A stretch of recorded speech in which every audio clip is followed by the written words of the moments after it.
Um homem baixo, mas de ambição gigantesca. Um general brilhante que conquistou continentes e derrubou reis. Ele era Napoleão Bonaparte, imperador, revolucionário e lenda. Mas como um corsário de origem humilde se tornou o dono da Europa? E por que sua queda foi tão espetacular quanto sua ascensão? Prepare-se para uma viagem no tempo. Nascido na selvagem Córcega em 1769, Napoleão Bonaparte, sim, com um burro, era tratado como estrangeiro na França. Mas o caos da Revolução Francesa virou seu playground. Aos 24 anos, ele explodiu a fama ao recapturar Toulon dos britânicos, usando artilharia como um prodígio da guerra. 2 anos depois, salvou Paris de um massacre realista com uma frase sinistra: uma chuva de metralha, e metralhou mesmo. Em 1796, virou celebridade ao esmagar austríacos na Itália, saqueando tesouros e fazendo jornais gritarem seu nome. Mas o poder estava podre, o diretório era corrupto, e ele, um astuto mestre de xadrez político. Em 18 de Brumário, 1799, invadiu o parlamento com granadas de medo e gritos de "Salvem a República". O golpe foi tão falso quanto um diamante de vidro. Ele se autoproclamou primeiro cônsul, ditador sem coroa. 4 anos de reformas brutais e propaganda genial depois, em 1804, o corsário virou imperador. Na Catedral de Notre-Dame, humilhou o Papa Pio VII, arrancou a coroa das mãos dele e se coroou sozinho. O recado? Só Deus está acima de mim. E a Europa? Bem, a Europa tremeu. Napoleão não era só um general, era um mestre do xadrez sangrento. Enquanto reis brigavam por honra, ele jogava sujo. Em Austerlitz, Napoleão fingiu medo e fraqueza, abandonou a colina estratégica de Pratzen Heights, deixando-a desprotegida. Os aliados, liderados pelo general russo Kutuzov, caíram na isca e ocuparam a colina, achando que Napoleão estava recuando. O sol de Austerlitz. No dia da batalha, um nevoeiro denso cobriu o campo. Napoleão esperou o sol nascer para cegar os inimigos com a luz. Enquanto os aliados atacavam o flanco direito francês, fraco de propósito, Napoleão lançou um golpe brutal no centro, retomando a Pratzen Heights com a guarda imperial e a infantaria. O exército aliado foi cortado ao meio, perdendo comunicação e organização. Os aliados em fuga tentaram escapar por lagos congelados. Napoleão ordenou que a artilharia bombardeasse o gelo, afogando milhares. A Áustria assinou o Tratado de Pressburg, perdendo territórios e influência. A Terceira Coalizão se desintegrou. Napoleão consolidou o Império Francês e seu mito de invencibilidade. O Sol de Austerlitz tornou-se um símbolo de glória na França. Napoleão usou até o clima como arma.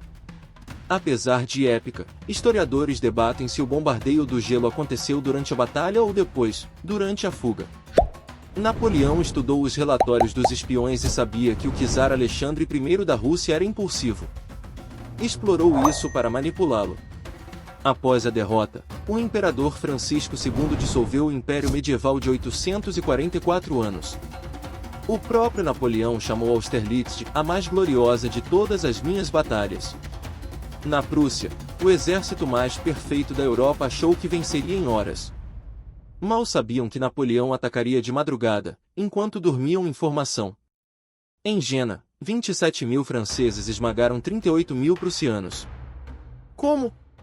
Promoção por talento.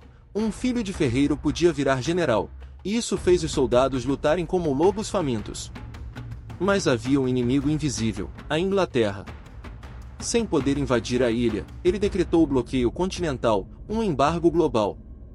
Só que, os russos traíram, os contrabandistas enriqueceram, e a Europa ficou pobre. Napoleão não percebeu: você pode vencer exércitos, mas não a economia. Enquanto conquistava, Napoleão também reformava. Seu Código Civil, 1804, é a base das leis modernas: igualdade, propriedade privada e casamento civil.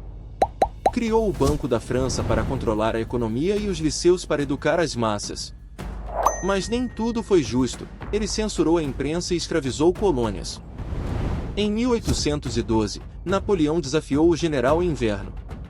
Dos 600 mil homens que invadiram a Rússia, só 40 mil voltaram. Moscou ardia em chamas, mas não rendeu um pedaço de pão. Enquanto fugiam no frio de menos 30 graus Celsius, os soldados viraram canibais. O mito de invencibilidade virou pó. Em Leipzig, 1813, a Europa inteira se vingou. 190 mil aliados versus 160 mil franceses. Napoleão, cercado, recuou pela primeira vez. Resultado? Exílio na ilha de Elba. Mas o lobo não se contenta com um quintal. Em 1815, fugiu disfarçado e retomou a França em 100 dias. O povo o amava, os reis tremiam. Até 18 de junho de 1815. Em Waterloo, a chuva transformou o campo num pântano. Seus melhores marechais falharam. Os prussianos chegaram tarde demais, ou cedo demais. Em 10 horas, 50 mil morreram. A última cartada de Napoleão? A velha guarda, seus veteranos lendários, foi massacrada. O imperador fugiu, mas não havia para onde ir. Seu exílio final? Santa Helena, uma ilha perdida no Atlântico. Lá, ditou memórias, brigou com os guardas, e em 1821, morreu aos 51 anos. Oficialmente, de câncer. Mas o arsênico em seu cabelo alimentou teorias. Foi assassinato? A última batalha de Napoleão foi contra o esquecimento, e ele venceu. Napoleão deixou um rastro de contradições. Para uns, foi um visionário que modernizou a Europa. Para outros, um conquistador sanguinário que matou milhões. Seu maior legado? Provou que um homem comum podia desafiar reis. E aí, ele foi herói ou vilão? Comente! Seja qual for sua opinião, uma coisa é certa, Napoleão Bonaparte mudou a história. E se você gostou dessa jornada, deixe seu like, compartilhe com os amigos e se inscreva para mais viagens no tempo. Até a próxima, onde vamos desvendar a Guerra dos 100 Anos.